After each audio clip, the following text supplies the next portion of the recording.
जय मसीह की यह सजीव वाहिनी है। मसीह संगति में आप सबका स्वागत है।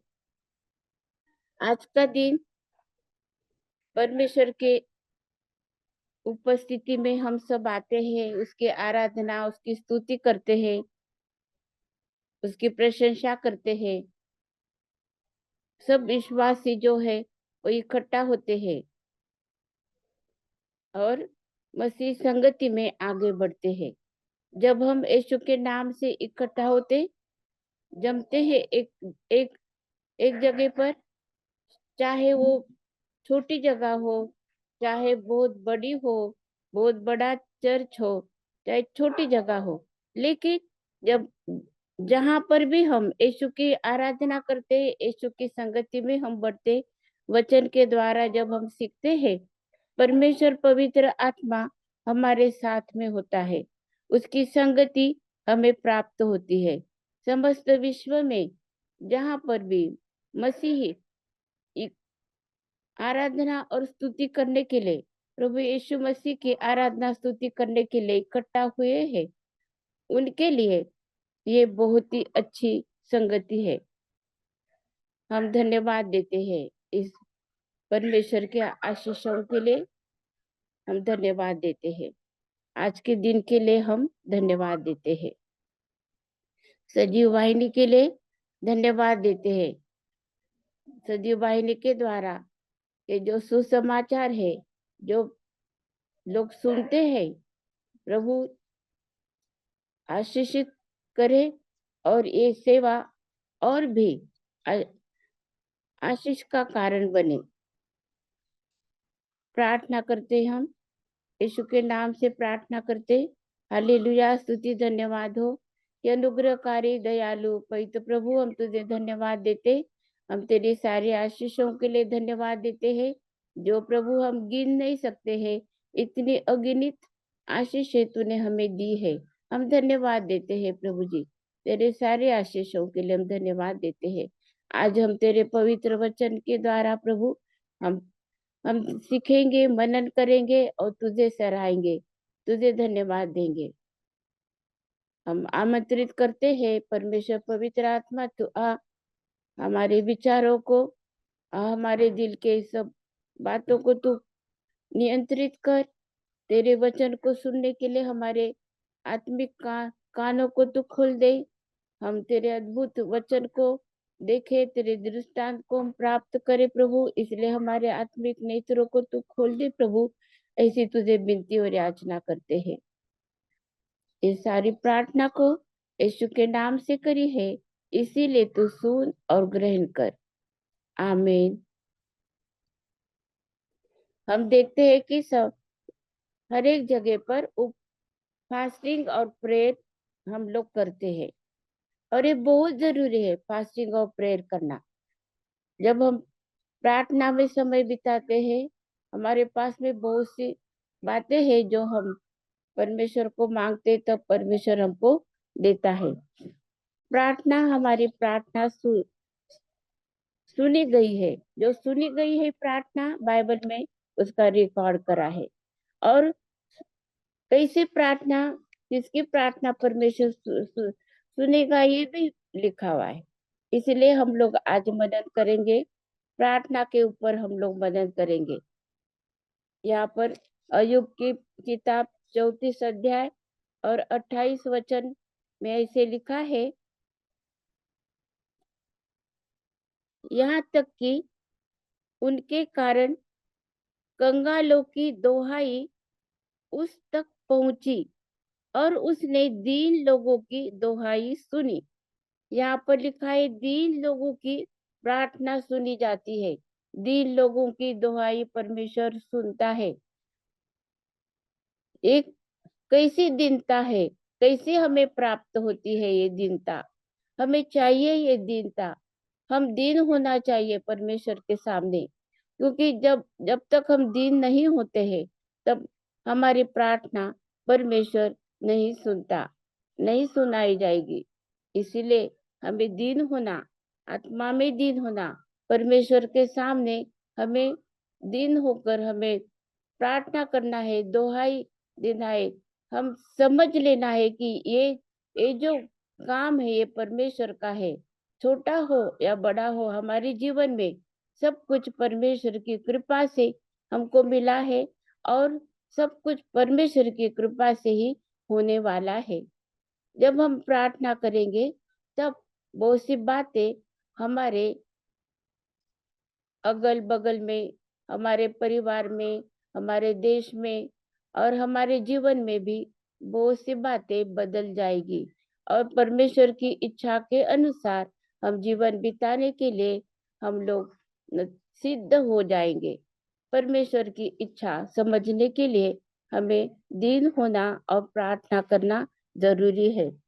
बहुत सी ऐसी कंडीशन है परमेश्वर ने दी है कि कौन सी ऐसी बातें हैं जिसके तरफ हमको बहुत गौर करना है। उसमें है दूसरे इतिहास 7 अध्याय और 14 वचन में लिखा है, तब यदि मेरी प्रजा के लोग जो मेरे कहलाते हैं दीन होकर प्रार्थना करें और मेरे दर्शन के खोजी होकर अपनी बुरी चाल से फिरे, तो मैं स्वर्ग में से सुनकर उनका पाप क्षमा करूंगा और उनके देश को जो का त्यों कर दूंगा। ये परमेश्वर का हमें वचन है, दिया है वचन। ये दूसरे इतिहास हम लोग पढ़ते हैं, जब यरूशलेम का मंदिर बहुत सुंदर सा बनाया गया था, तब उनके भक्तों ने प्रार्थना करी और कि शमूएल सालोमन जो है, सुलेमान राजा जिसको हम सुलेमान राजा बोलते हैं, उसने प्रार्थना करी और परमेश्वर ने बताया कि अगर दीन होकर अगर प्रार्थना करें, मेरे सब लोग इकट्ठा होंगे और दीन होकर प्रार्थना करेंगे अपने देश के लिए, और हम कभी कभी तो हमें ये नहीं पता चलता है कि किस बात के लिए हमें प्रेयर करना है। बहुत सी बातें हैं हम प्रेयर करने के लिए। हमारे हमारे जीवन में जो जो जरूरतें हैं वो तो परमेश्वर हमको देगा, उसका आश्वासन है, वो तो देने वाला है, हमको सब देगा। लेकिन सर्वप्रथम हम उसके लिए धार्मिकता की खोज करना है। धर्मी लोगों को परमेश्वर ढूंढ रहा है। परमेश्वर देखता है कौन धर्मी है, कौन मेरे सामने दीन होता है। सच में परमेश्वर हमें बहुत आशीषों से भर देता है। और जब जैसे परमेश्वर की इच्छा है कि हम उसके सामने दीन होकर हम प्रार्थना करें, परमेश्वर हमारी प्रार्थनाओं को सुनता है। इसी प्रकार से भजन संहिता 4 और 3 में लिखा है, यह जान रखो कि यहोवा ने भक्त को अपने लिए अलग कर रखा है। जब मैं यहोवा को पुकारूंगा तब वह सुन लेगा। परमेश्वर ने अपने भक्त को, ऐसा लिखा है, अपने भक्त को अलग कर रखा है। क्योंकि भक्त का क्या काम है?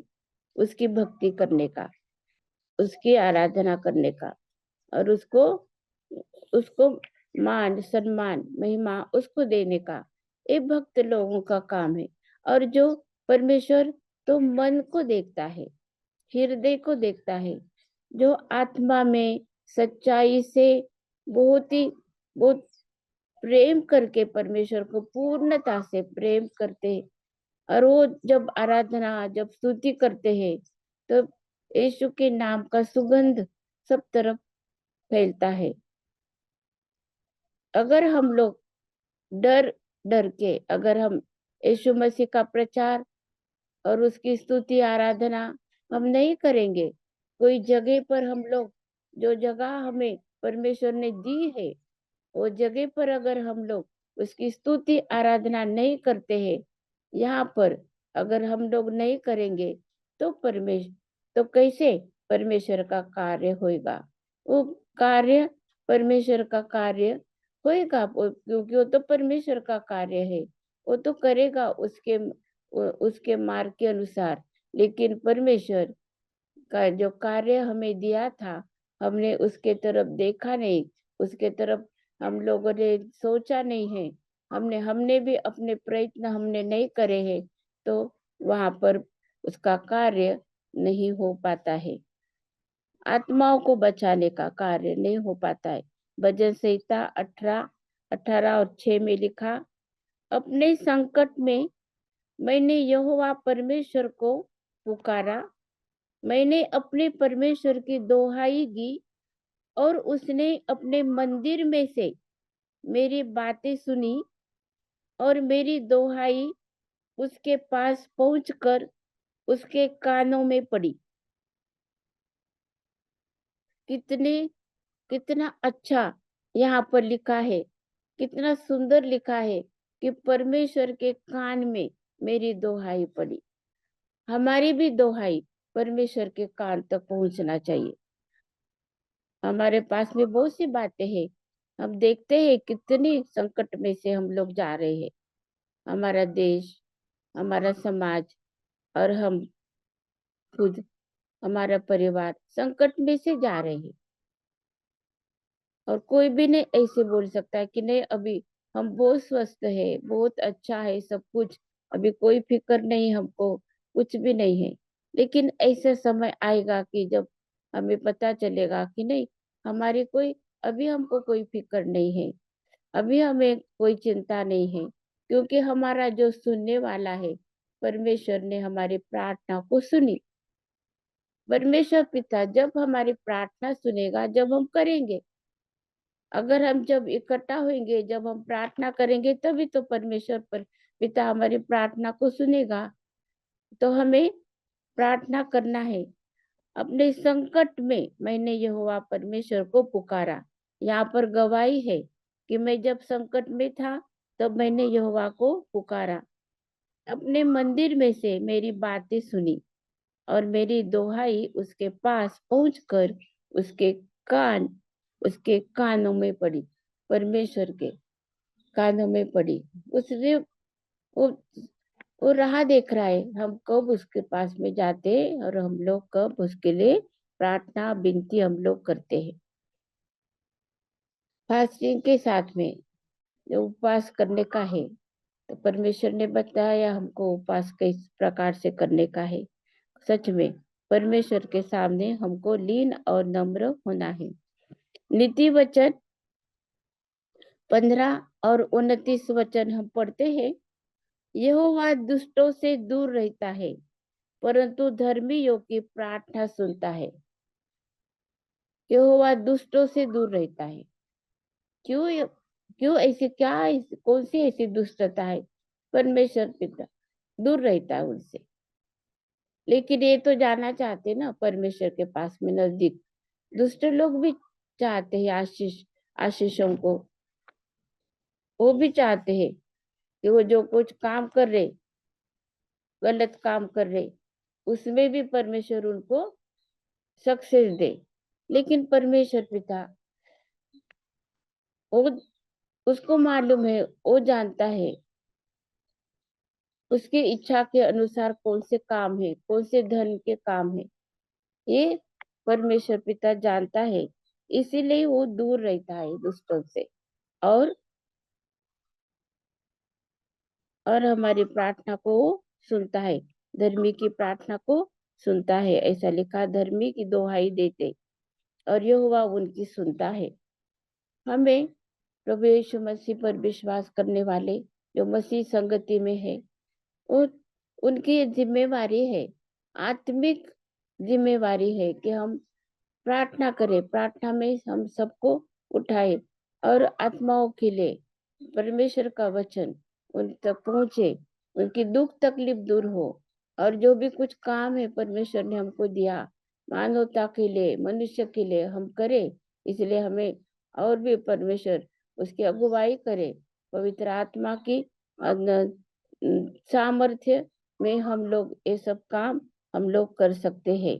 क्योंकि परमेश्वर का वचन है कि कोई भी शक्ति से नहीं, लेकिन परमेश्वर के आत्मा से कार्य सिद्धि होती है। जकर्या 10 और 6 हम लोग पढ़ेंगे। मैं यहूदा के घराने को पराक्रमी करूंगा और यूसुफ के घराने का उद्धार करूंगा।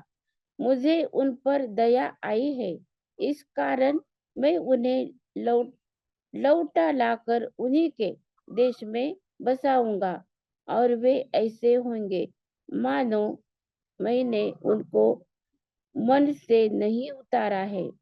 उनका परमेश्वर यहोवा हूँ, इसलिए उनकी सुन लूंगा। हालेलुया, स्तुति धन्यवाद हो। परमेश्वर हमारी परिस्थितियों को बदलता है। हमने जो भी कुछ काम करा है, परमेश्वर से हम दूर गए, उससे हम उसको हमने छोड़ दिया, फिर भी परमेश्वर को दया आती है। जब हमारी परिस्थितियों को परमेश्वर देखता, तब वो तो दया करता है हमारे ऊपर। दयालु परमेश्वर है, इसीलिए परमेश्वर हमें बार बार उस मौका देता है कि हम उसके संगति में आए, उसके वचन में से सुने, हम पढ़े। आज हमें उसके लिए हमको समय देने का है और परमेश्वर के सामने हमें लीन और नम्र होने का है, और वो हमें कभी नहीं छोड़ता।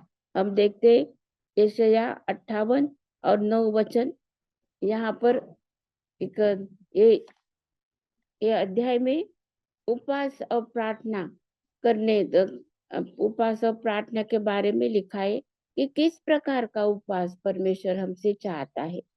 जो जैसे वो उपवास करते थे, जैसे राख डालने का, सिर पर राख डालने का, गोंद ताट ऐसे है वो पहनने का और बैठने का, और फिर खाना नहीं खाने का और वैसे बैठने का है, परमेश्वर के सामने रुदन करने का है। ऐसे इस प्रकार का उपवास पुराण इसमें पूरा हम देखते हैं कि करते थे। मूसे के अंदर इसमें लिखा है इसे, और उन लोगों ने करा है, और हम लोगों ने देखा निनवे शहर में भी उन लोगों ने ऐसे ही उपवास करा, परमेश्वर से प्रार्थना करी है। लेकिन परमेश्वर ने बताया कि कैसे उपवास, उपवास का मतलब क्या है। हम प्रार्थना प्रार्थना करेंगे, लेकिन और भी हमको उसके साथ में और कुछ बातें हमको करना है। तब तू पुकारेगा और यहोवा उत्तर देगा, तू दोहाई देगा और वह कहेगा मैं यहाँ हूँ। यदि तू अंधेर करना और उंगली उठाना और दुष्ट दुष्ट बातें बोलना छोड़ दे और उदारता से भूखों की सहायता करे। हमें ये सब बातें तो हमें नहीं करना है। उपवास में परमेश्वर को दोहाई देना है और परमेश्वर के सामने हमें उठना है, और किसी को दोषारोपण नहीं करना, जो कि हम लोग करते रहते। हमें दोषारोपण करने का नहीं है। दूसरों की गलतियों को हम लोगों को देखते रहना नहीं है। हम हमें हमारे तरफ देखने का परमेश्वर का ये वचन है। बोलना छोड़ देने का है, हमको दुष्टता करना छोड़ देने का है। यिर्मयाह 29 और 19 वचन में लिखा, तुम मुझे ढूंढोगे और पाओगे भी, क्योंकि तुम अपने संपूर्ण मन से मेरे पास आओगे। यहाँ पर लिखा है कि संपूर्ण मन से, परमेश्वर को हमारा संपूर्ण मन चाहिए। हम पूर्णता से हमको परमेश्वर के सामने हमको आने का, उसके वचन के अनुसार हमको चलने का, वचन के अनुसार हमको उसके सामने हमको आने का है। और सच में परमेश्वर ने हमें ये बहुत अच्छी एक मौका दिया है कि हम उसके सामने आते हैं और देखते हैं कि कितनी आशीषों से परमेश्वर ने हमको भरा है। हम देखते हैं मरकुस 11 और 24 वचन, इसलिए मैं तुमसे कहता हूँ कि जो कुछ तुम प्रार्थना करके मांगो तो प्रतीति कर लो कि तुम्हें मिल गया और तुम्हारे लिए हो जाएगा। ऐसे ऐसा कब हो सकता है? क्योंकि वचन में हमने पढ़ा है कि परमेश्वर धर्मी लोगों की प्रार्थना सुनता है।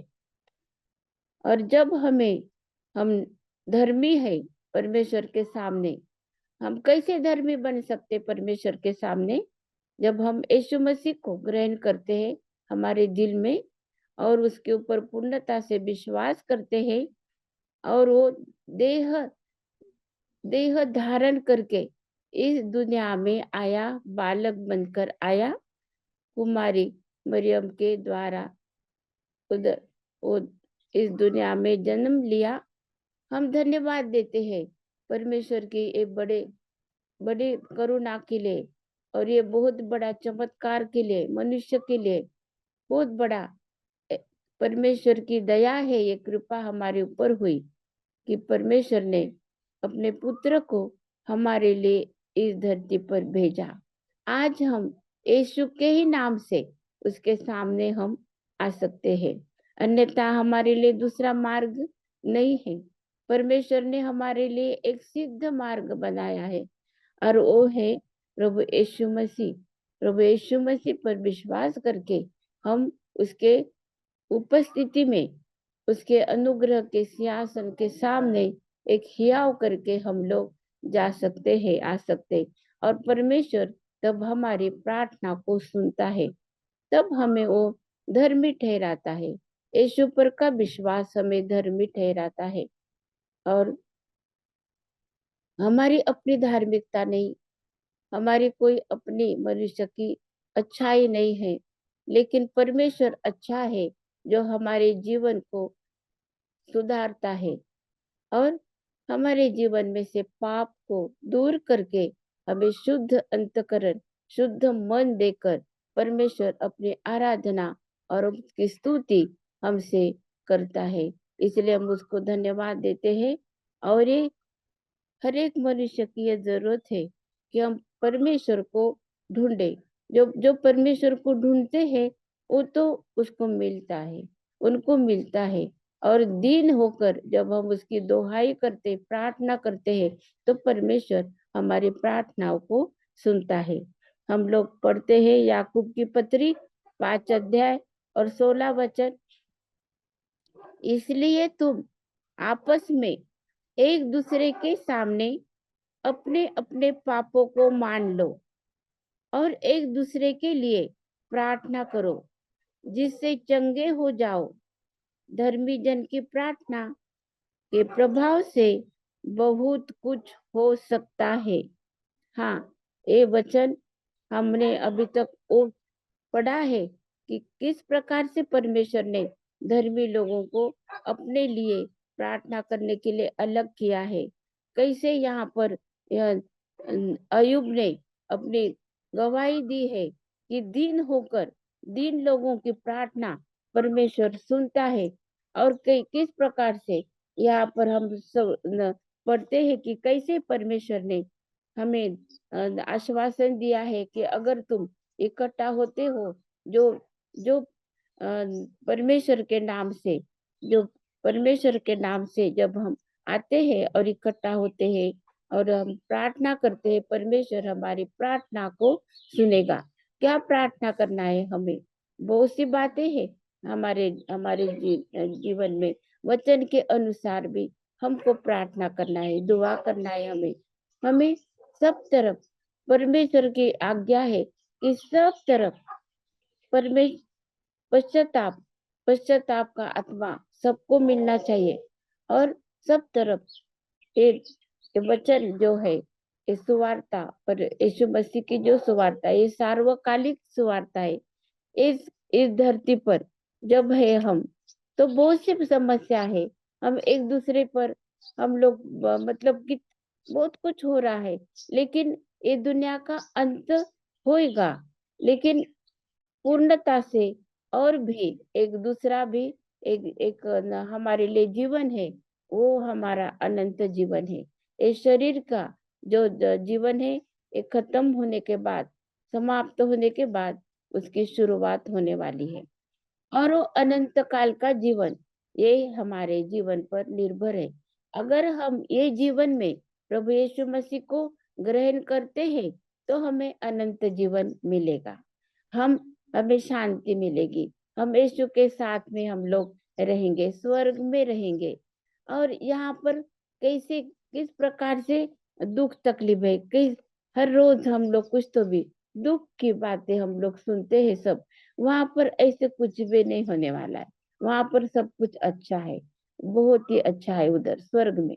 स्वर्ग का वर्णन बहुत अच्छा है। हम लोग पढ़ते हैं प्रकाशित वाक्य चौथे अध्याय में स्वर्ग का वर्णन कितना सुंदर करा है।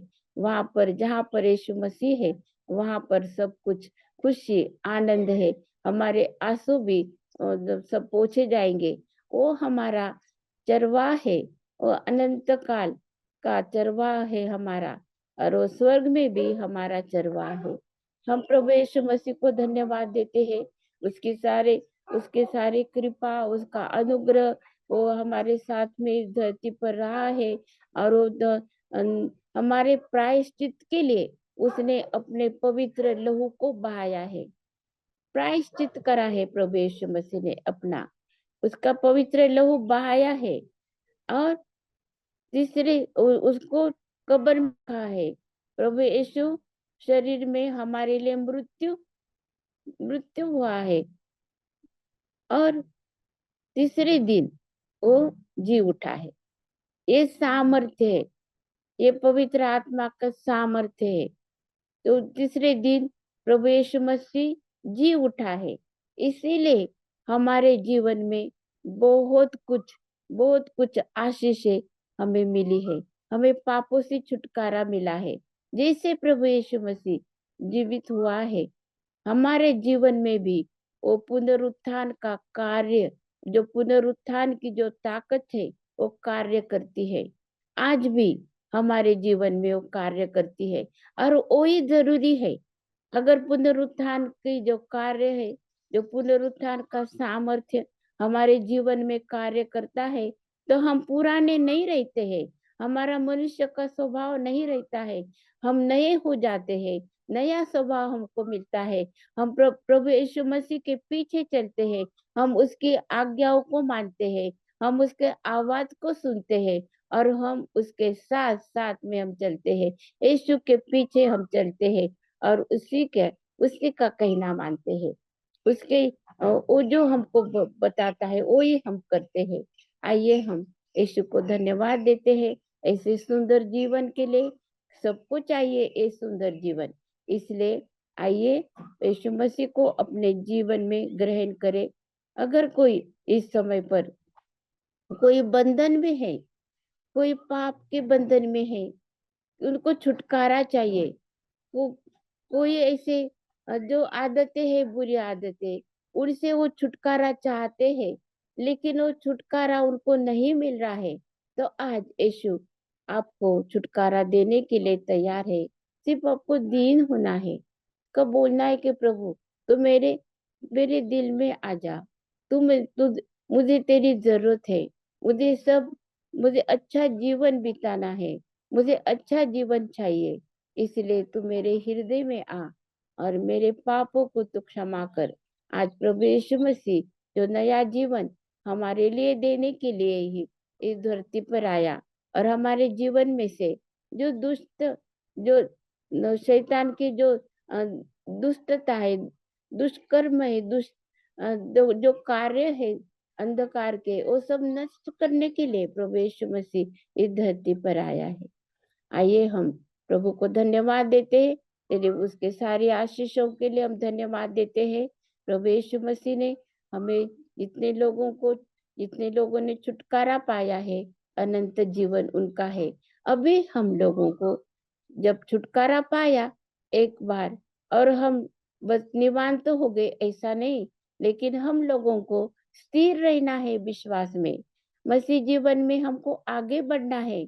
हमारे जीवन में तो बहुत से कांटे हैं, बहुत बहुत से बहुत बहुत मतलब ऐसे दुख तकलीफ है हमें। वो अभी हम नहीं बता सकते कि कैसे संकट हमको रहता है। लेकिन ये सब बातों से भी ऊपर प्रभु यीशु मसीह का आशीष हमारे साथ में है। वो हमें कभी भी नहीं छोड़ता, हरदम हमारे वो साथ में रहता। और उसका जो आनंद है, उसकी खुशी है, जो अवर्णीय है, हम उसको वर्णन नहीं कर सकते। ऐसे आनंद से, ऐसे खुशी से वो हम सबको भर देता है, इसलिए हम उसको धन्यवाद देते हैं। आइए अनंत जीवन यीशु मसीह को जिन्होंने पाया है और जिनको छुटकारा मिला है अपने पापों से, और उनको मालूम हुआ है कि अनंत जीवन हमारा है, हम धन्यवाद देते हैं सब उनके आशीष, उनके जीवन के लिए। और भी परमेश्वर की महिमा करने के लिए, उनकी स्तुति करने के लिए। और ये जो शुभ वार्ता है, ये सुसमाचार है, प्रभु यीशु मसीह ने हमें छुटकारा दिया, हमें अनंत जीवन अब हमारा है। ये ये सुसमाचार हर एक व्यक्ति के लिए है, हर एक व्यक्ति लिए, सब पूर्ण दुनिया के लिए है, हर एक व्यक्ति के लिए है। परमेश्वर ने मनुष्य को अपने प्रतिरूप का बनाया, अपने प्रतिरूप का बनाया। मनुष्य परमेश्वर का अंश है, परमेश्वर का अंश है, परमेश्वर के गुण उसमें है। लेकिन अगर हम उसके तरफ अगर हम ध्यान नहीं देते, तो हमारे अवगुणों को हम लोग बढ़ाते हैं। हमें परमेश्वर के गुणों में हमें आगे बढ़ना है, हमें दीन बनकर परमेश्वर के सामने आने का है, प्रार्थना करने का है। हालेलुया, स्तुति धन्यवाद हो, धन्यवाद हो। ये सारे आशीषों के लिए मौका दिया परमेश्वर ने उसकी स्तुति प्रशंसा करने का। और ये सुसमाचार है प्रभु यीशु मसीह का, कि प्रभु यीशु मसीह हमारे लिए खुशी देने के लिए, आनंद देने के लिए, उसकी शांति देने के लिए, और आशा भरा हुआ आशा है हमें अनंत जीवन की। ऐसे जीवन आज तुम्हारे लिए और मेरे लिए प्रभु यीशु मसीह ने दिया है। हम अभी उसको लेना ये हमारी इच्छा है। उसने हमारे इच्छा के ऊपर एक बात रखी है, और इसीलिए हमको चॉइस करना है, निर्णय लेना है, अच्छा निर्णय लेना है। हमें जीवन जो है प्रभु यीशु मसीह में, वो हमको प्राप्त करना है, उसको हमको चुन लेना है, अच्छी बात हमको चुन लेना है। आइए हम धन्यवाद देते हैं परमेश्वर के लिए कि उसने हमें ये अनुग्रह दिया है, और हमें उसके मार्ग पर चलने के लिए आज तक उसने हमें अगुवाई करी है। धन्यवाद देते हैं। आइए हम प्रार्थना करते हैं। हालेलुया, स्तुति धन्यवाद हो प्रभु यीशु मसीह के लिए, हम धन्यवाद देते हैं। उसके परमेश्वर पिता का हम धन्यवाद देते हैं, उसने हमसे प्रेम करा, हमारे पापों से हमें छुटकारा प्राप्त करने के लिए प्रभु यीशु मसीह को हमारे लिए इस धरती पर भेजा। हम धन्यवाद देते हैं प्रभु, ये तेरी सारी आशीषों के लिए। आज हम अपने आप को समस्त ये हमारे मसीह परिवार को प्रभु जी, मसीह संगति में जितने भी है प्रभु, उनके के लिए हम धन्यवाद देते हैं।